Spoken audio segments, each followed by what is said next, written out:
Well, welcome back to Breakfast. If you've just joined us, to some breaking news, but important news. That is a live shot of Jerusalem, where Israel says missiles fired from Iran have been intercepted by its Iron Dome defence system. Now, Israel says dozens of missiles have been launched from Iran, with air raid sirens sounding across the country and people told to seek shelter. It follows Israeli troops crossing the border into Lebanon. Robert Patman is a professor of international relations at Otago University, and he joins us now this morning. Good to talk to you again, Robert. Thank you for joining us. Good morning, Daniel. Israel, as you heard, military sees missiles launched from Iran towards Israel. Does this now signal a full-scale invasion? Invasion, you mean by Israel of Lebanon? Or? Yes. Well, I think, yeah, we've certainly got a ground incursion. These missile attacks by Iran, of course, raise the spectre of a direct confrontation between Iran and Israel. And the Iranian authorities have released a statement in which they said these missile attacks, there's about 100 or so ballistic missiles launched at Israel through the airspace of Jordan. They traverse that area, is retaliation for two things.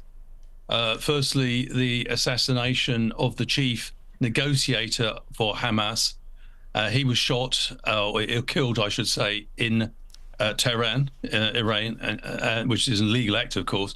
And secondly, the death recently of the Hezbollah leader, Hassan Nasrallah, who is an ally of Iran. So Iran says this is a retaliation, and they've warned Israel that if Israel retaliates against their retaliation, that they will respond in kind. And yes, you're right. Iran until now has been vowing the assassination of Hezbollah's top leader would not go unanswered. Is this the answer that they've been promising?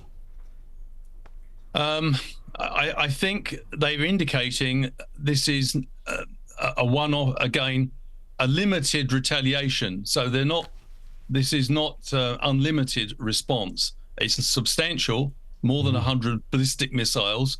And as you said in your opening remarks, Israel is using the Iron Dome anti-missile system to intercept most of them. But Mr. Netanyahu made a statement, a 3-minute video, about 24 hours ago, which he signaled the possibility of confrontation with Iran.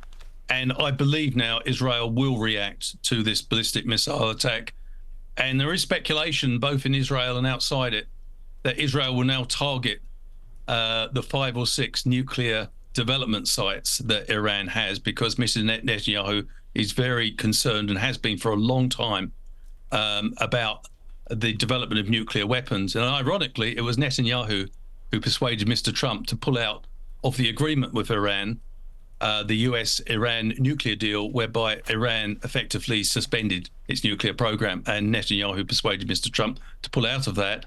He's now dealing with the consequences of a decision that he influenced.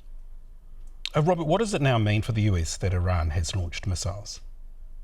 I think this has always been a very dangerous situation, right from the get-go, giving unconditional support to the Netanyahu government. Mr. Netanyahu, as leader of Israel, has the absolutely understandable right and need to bring those responsible for the 7th of October terrorist attack to account. The problem is, Daniel, in doing so, a lot of innocent civilians have been killed, which has caused a great deal of international consternation. And we now have what seems to be another Gaza developing in Lebanon, with Israel going after Hezbollah. And the problem is that international law is now just being trashed in the Middle East, which is a big worry for a country like New Zealand, which depends heavily on what we call a rules-based order. We trade with over 100 countries around the world. We need rules. Rules are there for the weak, not for the strong. At the moment, we seem to have an international free-for-all going on in the Middle East.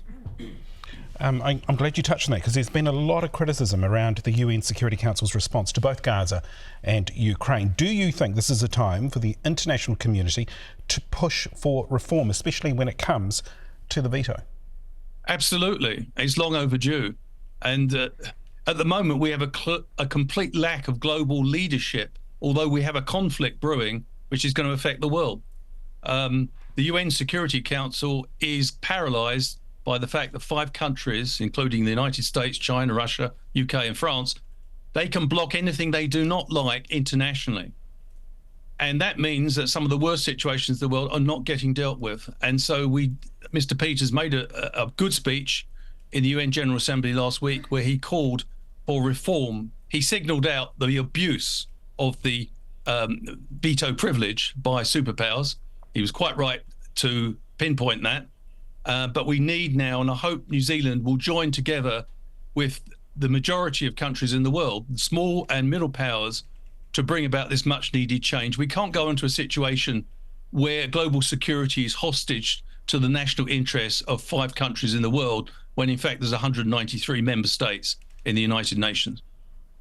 Professor Robert Patman, as always, really good to talk to you. Thank you so much for your time this morning. Thank you. Thank you very much. It is 12 minutes to 7 now.